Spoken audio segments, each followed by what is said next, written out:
All right, good evening, everybody. We are here for the junior college planning night and part one. And we'll get into a little bit of explaining why we do in part one and part two in a second. I'm going to share my screen. As I said, this is being recorded and it will be up on the high school website under the guidance department under presentations. So for those folks who are here and maybe want to see different parts of it or go look back at it, that'll be there. And then if you know anybody who was not able to attend tonight but wanted to, they can go as well. So let me get my screen up and going, and we'll go from there. All right. Oh, I see somebody raised their hand. If you could put the question in, if you have a question in the Q&A, that would be great. And while I'm sharing my screen, that's how we're going to try to answer any questions that come up. So, all right, let's try screen share. There we go.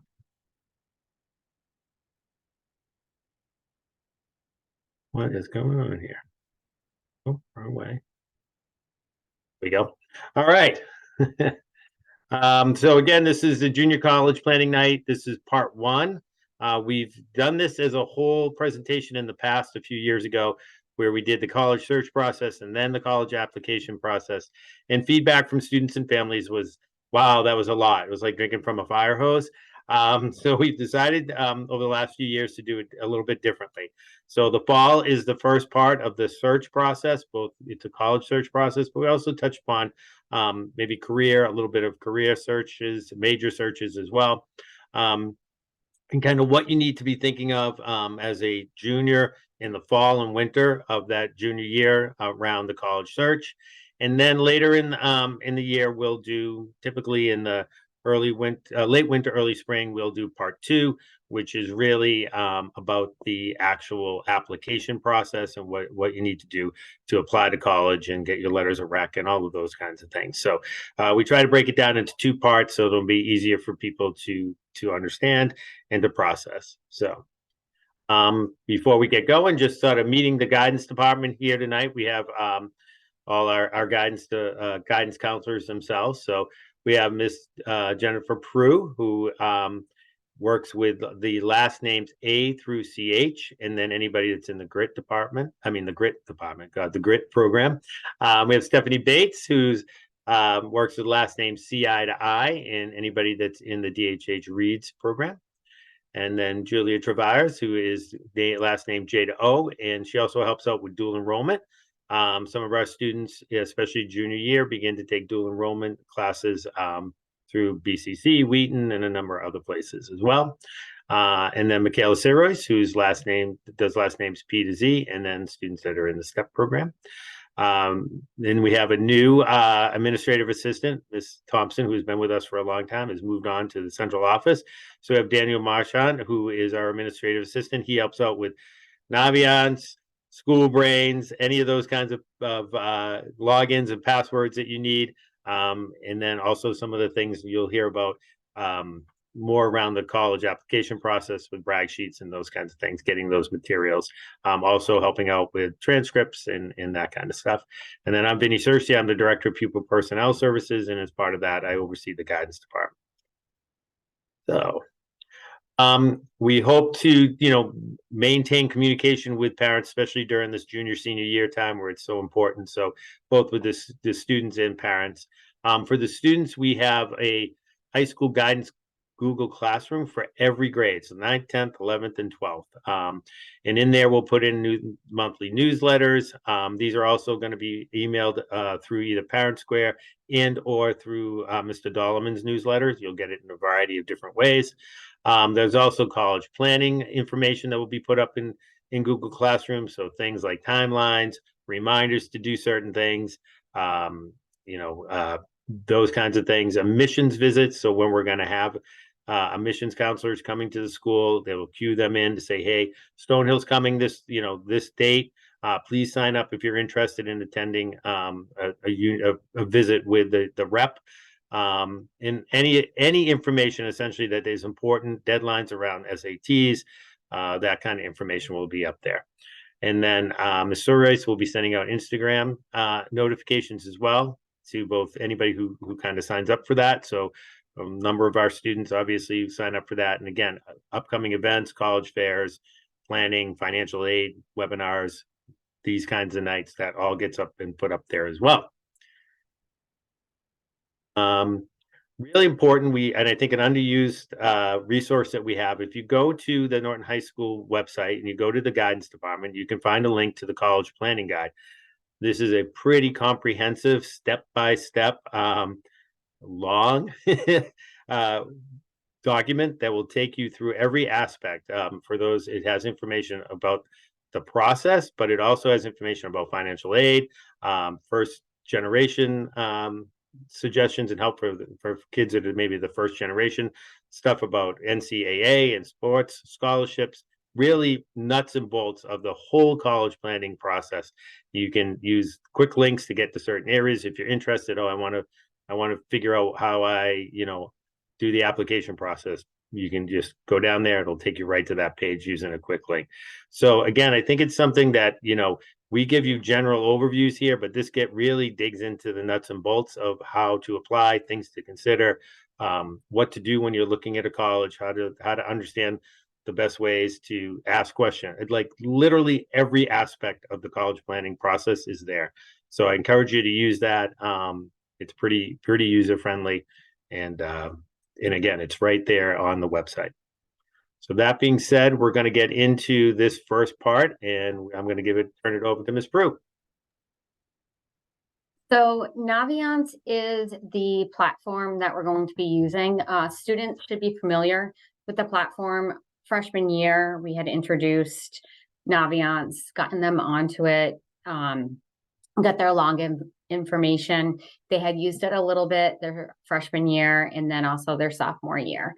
But the guidance department uses it to upload school reports, transcripts, send them to the schools. Teachers will upload their letters of recommendation. That's how we send all the school information over to colleges. So this is going to be the platform that we're going to be using from here on out. It talks to another platform, Common App. The majority of schools will be using both platforms. Even if a school doesn't use the Common App, the students still need to put every single school that they're interested in or applying to in Naviance. So they will be using Naviance no matter what. So they really need to make sure that they have the login information for Naviance and know how to get onto it.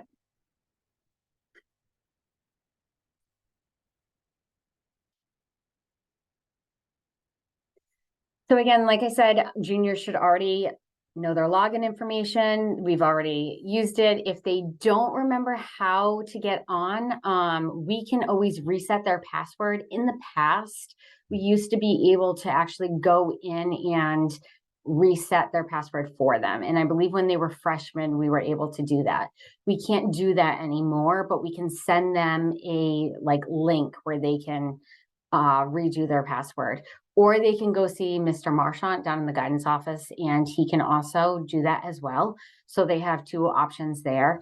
We are going into LLBs, or I'm sorry, not going into LLBs. We're bringing all of them down to an assembly on the 26th.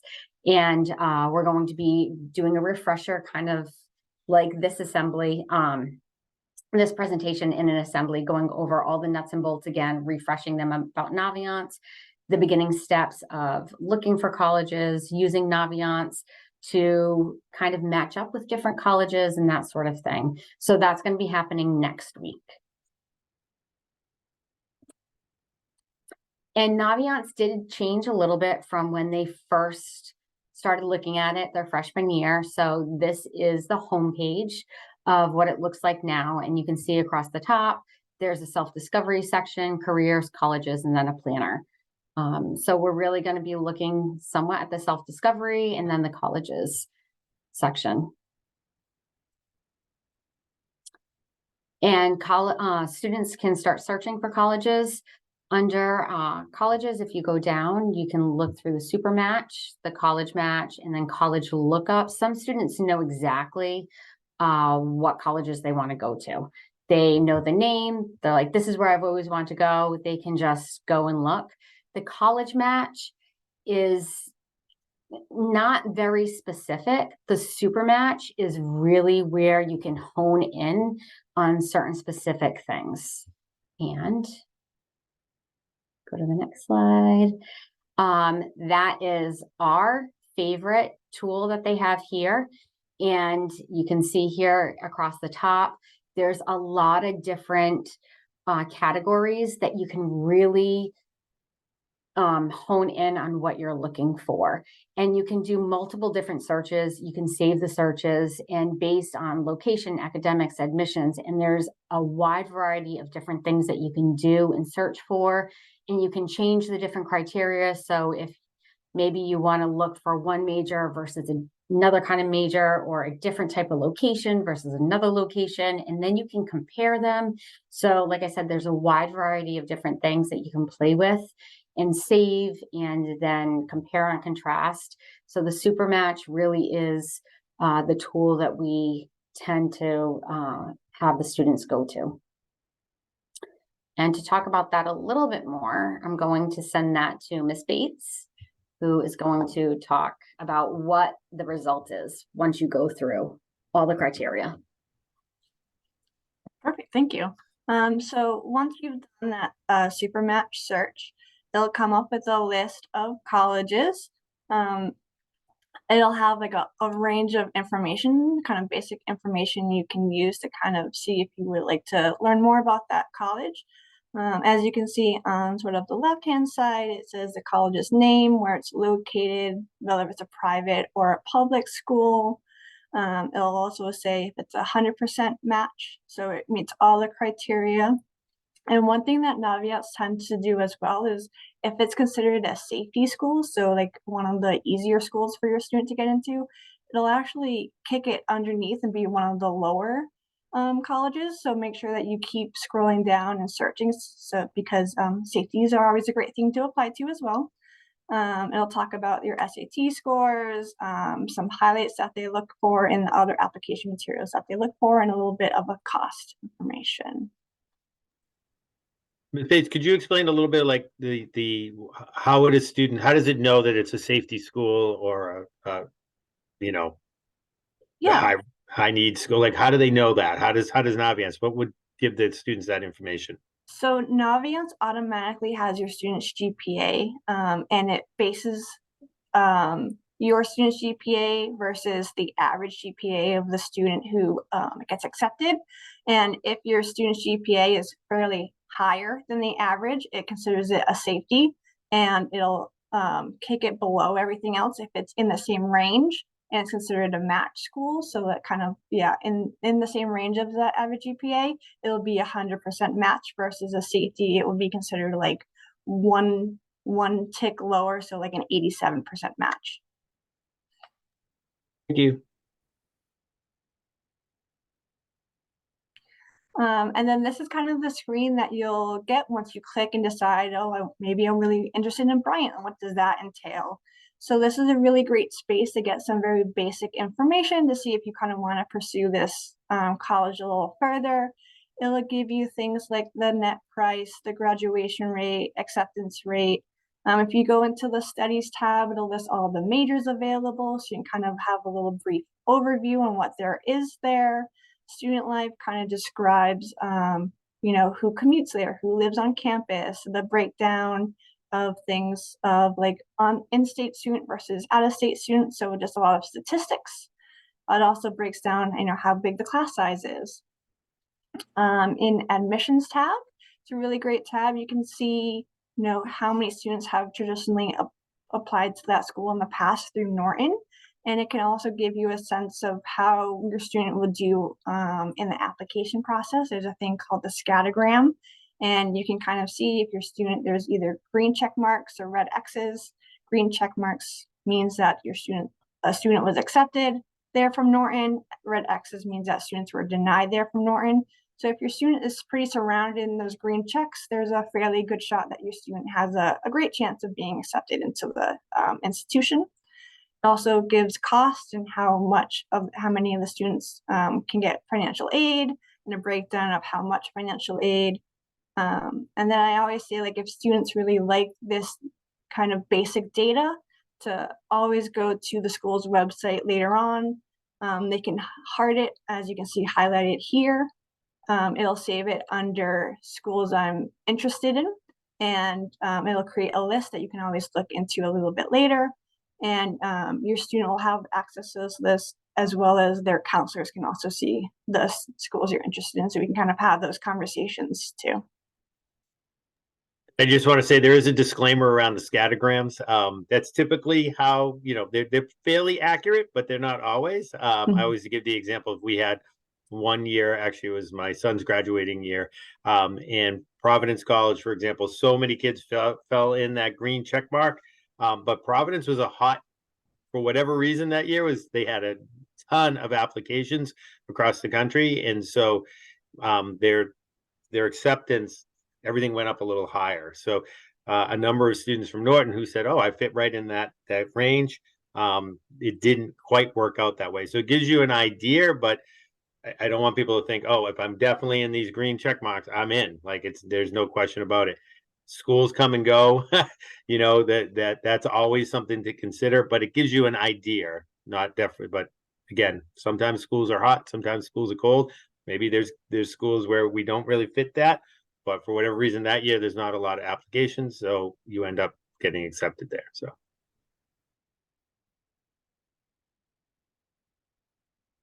So again, this is where you can heart the college, and also you can search for the college specifically, like we said previously, and you can heart it there. It'll create this list. It'll help you determine like what type of application you're going to need. Most of them is going to be something called the Common App. That's what the CA stands for. You can start seeing deadlines, so you can start kind of preparing for those. And then it just makes it a list easier, so that we can have those conversations with our students later on. So one thing that students can start doing now is they can start connecting with admissions. It helps show your interest, and it kind of will help the application process as well.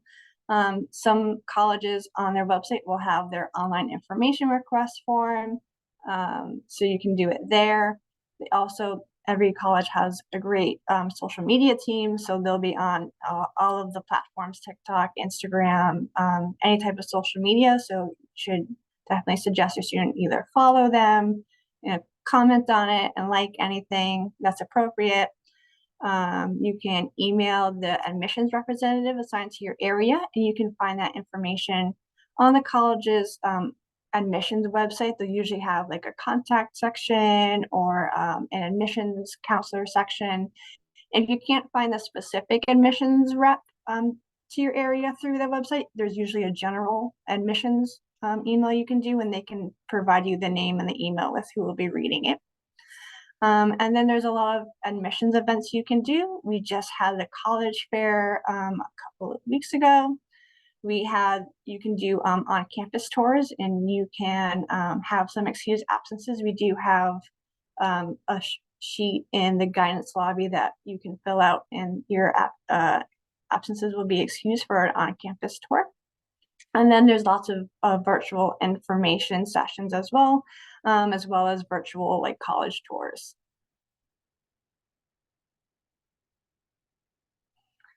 So on the 5th, we did have our college fair, and all juniors went to this event.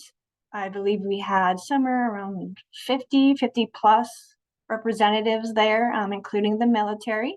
So it was a great time. The students were able to connect with a range of local schools, and we got some great positive feedback, especially for the juniors from the reps. They said that they were very active. They were asking great questions. They were doing a lot of great eye contact. So they were pretty impressed with the junior class in particular. And if your student kind of already knows what kind of colleges they're looking for, or any specific colleges, we are doing college visits at the school during LLB this fall. And they can just look at what's available in their MyFlex Learning. They should be pretty familiar with that. That's where they can kind of sign up during their LLB to go visit those colleges. And I do want to say about the admissions reps that tend to come in, A lot of times those are the people that will be reading their applications and deciding whether or not they will be getting accepted.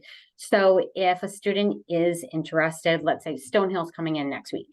So if they are interested in Stonehill, it's a school that they potentially see themselves applying to. Now is a good time to start that conversation and to start that relationship. The admissions reps read thousands of applications. So it's great to have that one-on-one conversation, and they do remember students that they meet, and to put a face with the application, and like I said, to start that conversation, to start a relationship with somebody is a wonderful thing, and it actually can determine whether or not they get in. So it's a really good thing for them to start coming. And not wait until next year and be like, oh, I'll just meet with them next year. No, now's like a really good time to do it. How do they know which which colleges are going to be at our high school at any given time? It's going to be in the MyFlex Learning app. And it's also posted in Google Classroom. So in Google Classroom, there is a there's a header that says college admissions visits, and they click on that, and there's a form that comes up, and it says all the dates and the times and who's coming, and so it's there. And then they go on MyFlex Learning, which they all have that now, and with LLB they place themselves in it so they can choose to go, okay, on this day I'm going to go, and it's been posted since September. So every single time a new college comes, I update it and put it in a new form that they can sign into, and it's called like a new class that they can join, and they choose to go. So I don't know if that makes sense. So it's essentially it's got to be in the Google Classroom, and then listed also in MyFlex. So MyFlex is how they'll sign up, but they'll also get the information in Google Classroom. So I guess what I'm saying to parents out there, there's multiple ways for your student to make sure that they know who's coming and when. And so we try to get that out to them as much as we can. So when they say to you, I have no idea, I know Ned didn't know there was any college reps, we've never heard of this before. That's not true. We'll go over it again at the assembly. But just so you know, it is out there in multiple ways, and they have multiple ways of joining it. So, and we mentioned I think it's it to them at the beginning of the year, and they can also always email me. So that's another thing. If they're unsure of how to do it, or they just want to shoot me an email, they or can come down and talk to any of their guidance counselors. So, so that's really important. I think the other piece of it is, and I know we're going to get into a little bit more about visiting colleges and so forth, but if they go and see this rep, let's say Stonehill next week, and then later on they do a visit or they go to an open house, a lot of times those reps are there. So again, saying, oh, I met you at, when you came to Norton High School, anytime a connection, the more you connect with these folks, the more they're going to think you're serious about going to that school. That's going to help you move up that acceptance list. So it's really important to make those connections. Sorry, Miss Bates, we jumped all over you. No, you're okay. I think I'm actually done, and I'm going to hand it over to Mr. Vars. Thank you. So as you've kind of heard the other counselors say, like research and like just checking out what's available is like a huge piece of the college search. One of the other tools besides the college tool is a self-discovery piece. There's all different kinds of assessments that your student can do to kind of learn more about themselves, learn more about careers. All of these can also be saved and then referenced later. Some of them are actually really cool, and the students do end up learning a lot about themselves and then figuring out, like, based on areas that they're strong in, maybe these careers are good matches for them. This can be especially helpful for a student that really has no idea what they're interested in. So a lot of times when we sit down with students, we will show them some of these features in the self-discovery section of Naviance. So a couple of the ones we wanted to point out, there's a career cluster finder. So it allows students to identify interests and then look at career clusters that might be a good fit.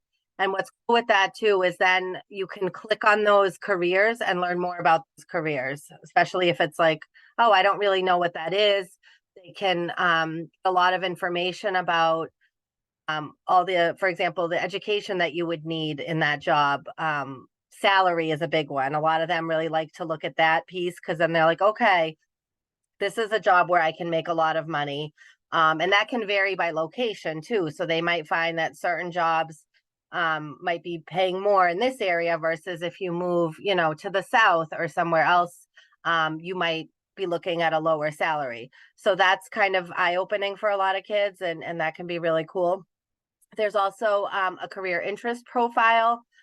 This one captures your interests to help identify your personality traits, and again, suggests careers that match based on the U.S. Department of Labor's data. So this is cool because they can actually start this search, you know, now.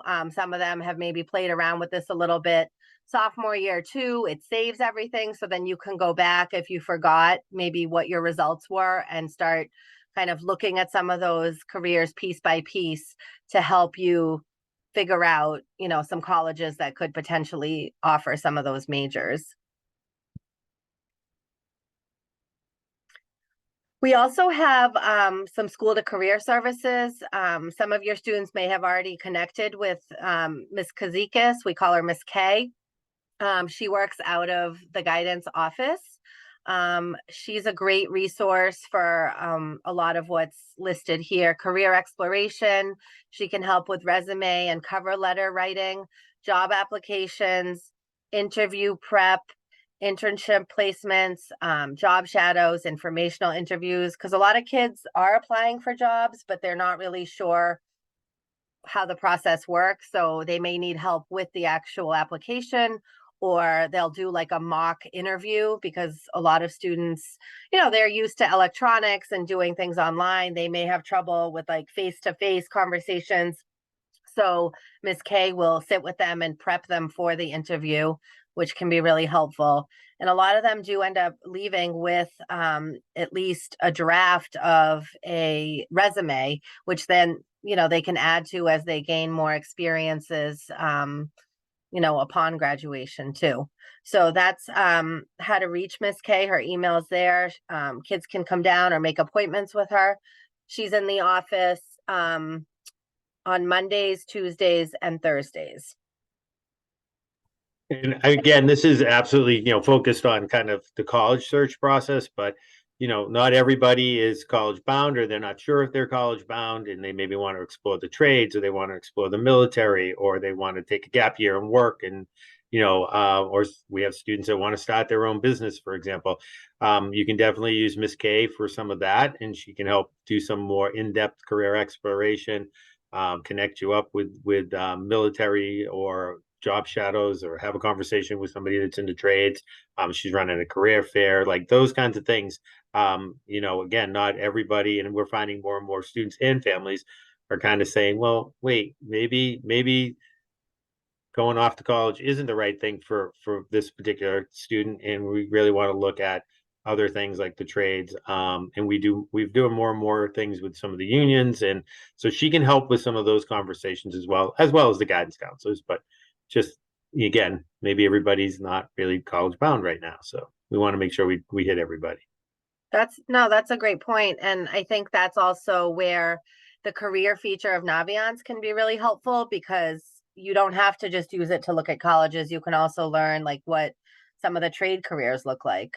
So yeah, I think Ms. Royce is going to take over and talk to you about testing. All right, so all of our juniors took the PSAT on the 12th. They did a great job. This was the first time we did it fully online, so it went very smoothly. This was a practice test that they could kind of get some exposure to what the SAT test will look like, and also qualified for that national scholarship.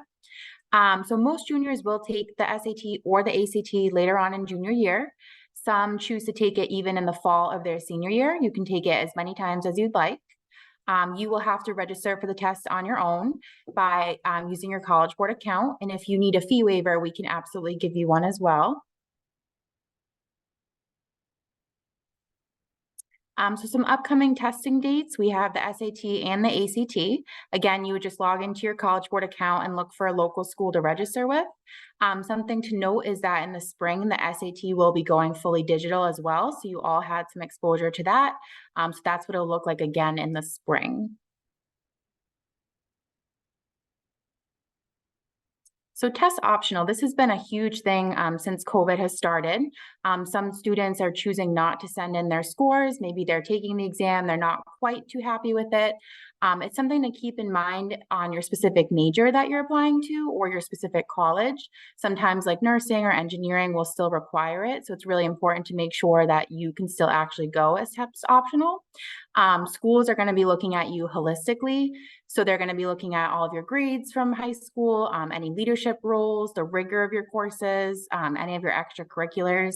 So sometimes they, students can base things off of other things and not just their SAT scores. I think our advice is generally at least try to take the SAT or the ACT, because you may say, well, I'm going to go, you're a junior and you're like, I'm going to go to this college, right? And they're test optional and I know that's where I want to go.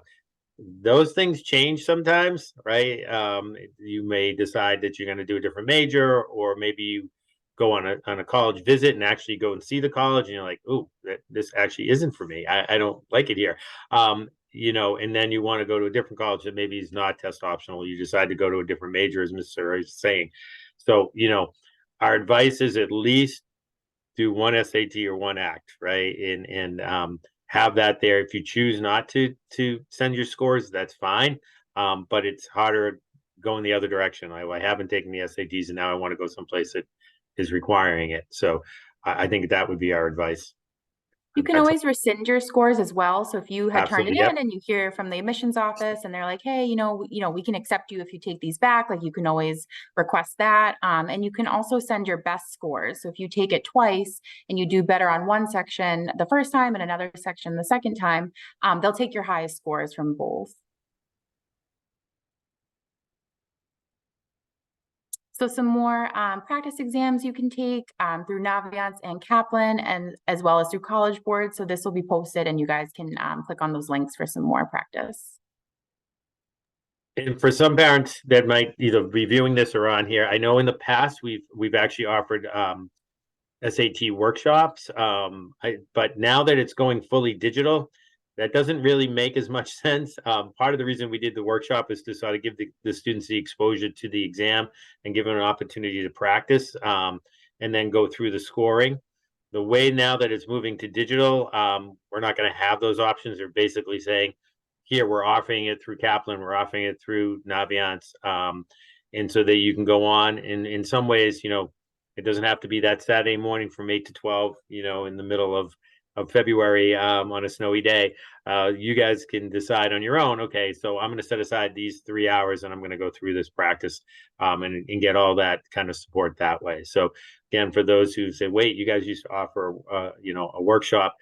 Now that it's moving digital, all of the practice is digital.